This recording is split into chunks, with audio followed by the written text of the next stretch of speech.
Yes, yes, yes. This is Nate Brooks again. Thank you. Let's get over the housekeeping details.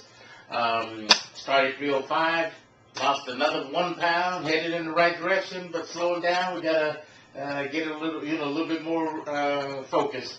275, so still headed in the right direction. Today I want to talk about a topic which is about basically, are you aware of the big picture? In other words, it has to do with preparation. Friday was a very interesting day, and Thursday was an interesting day in the market. Started to tank, and so now some people are already calling the top. But is that true? I don't know. I don't know if it's true, but I do know you should be reading your charts. One of the things that I do is a monthly preparation, and it doesn't matter what this is. What matters is that you do some kind of monthly preparation so that you have an idea of where you are in the big picture. So, I print out copies of charts, the price action of each month. I print out copies of the charts so that, I see 2 months together. I draw out charts on graph paper. And the reason is so that I know where I'm at all the time. And that's pretty important. So it's important to know where you're at all the time so that you can make the right decisions. Because if you're trading on an intraday basis, but you should understand that you're trading the daily chart so that you understand what's going on in the big picture so that you're along with the path of least resistance. So if the path of least resistance is up, you want to go up. Or down, go down. So anyway, that's what you want to do. So what I did is that on one of my charts, I have the top of the price was about 1585 sometime in October 2007. And then we went down to 665 in March of 2009. So we went down some kind of path like that. And ever since March of 2009, we've been coming up, and we're probably right about here, and we probably had a little dip here on, this last 3 days. So we probably went down a little further on these last 3 days here. But now the thing is that if you draw a trend line from the two humps that started this thing, that goes all the way down, and then if you go to 50% of the difference between 1585 and 1665, you'll see that that's around 1125.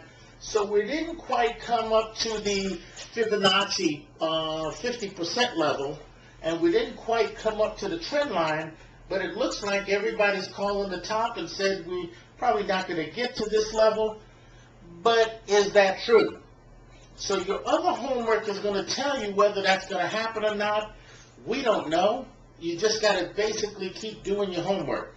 I suspect that what's going to happen, based on some of the other research that I've done over this past weekend, is that we're probably going to come down a little bit and then start to come back up again, bounce up. Now, that's not what anybody else is saying. Now, I don't know if that's true or not, but that's what I think is going to happen. I still think that we have more room to the upside here, but I'm going to wait and see what happens. I'm still going to read the charts because we got to see if this rolls over or if it bounces back up. I think it's going to bounce back up for another week or so, and we'll have another drive, another push up. Why am I saying that? Because that's what's happened every single time we've had the same kind of scenario since March. So there's another type of analysis that we've seen. So anyway, my point being is that you have to be aware of where you are in the big picture. And then you've got to do your trading. What if this happens? Then I do this plan of action.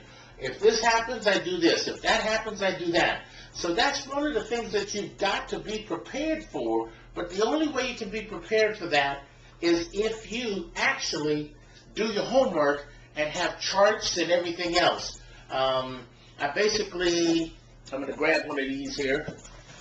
I basically keep these different charts. This is the big decline that we have here. This is one of the charts that I had, and it comes back up. So I'm basically, what I do is I keep these charts hanging up over my trading computer so that I can see back 2 years and everything else. That way I'm always, as I'm trading, I'm keeping an eye on the big picture so that I know where I'm in and where I'm at. And that helps you stay on the right side of the transaction.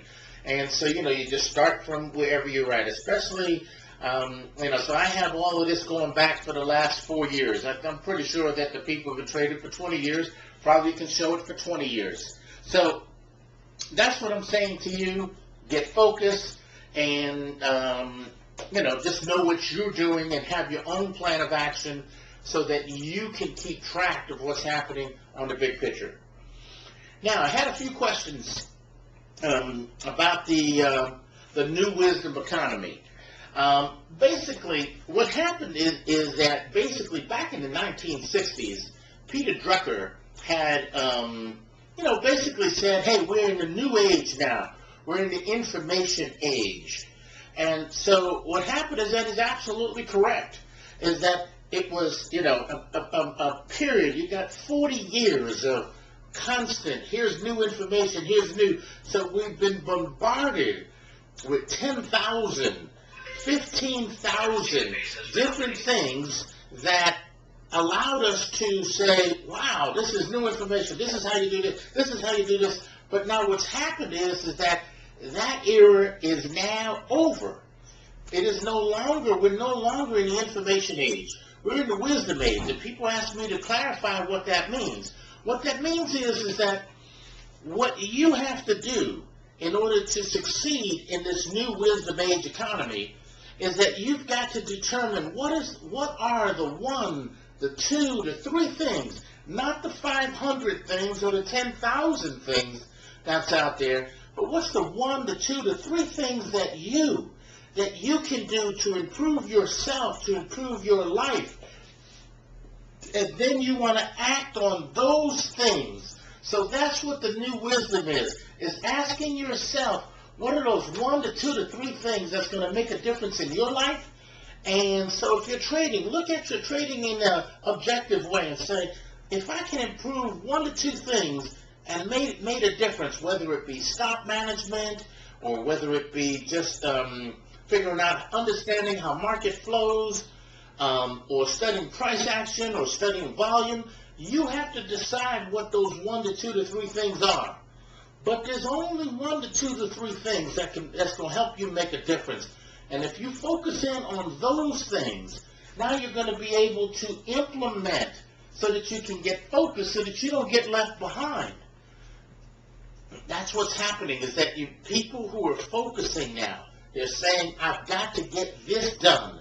And just picking 1 to 2 to 3 things.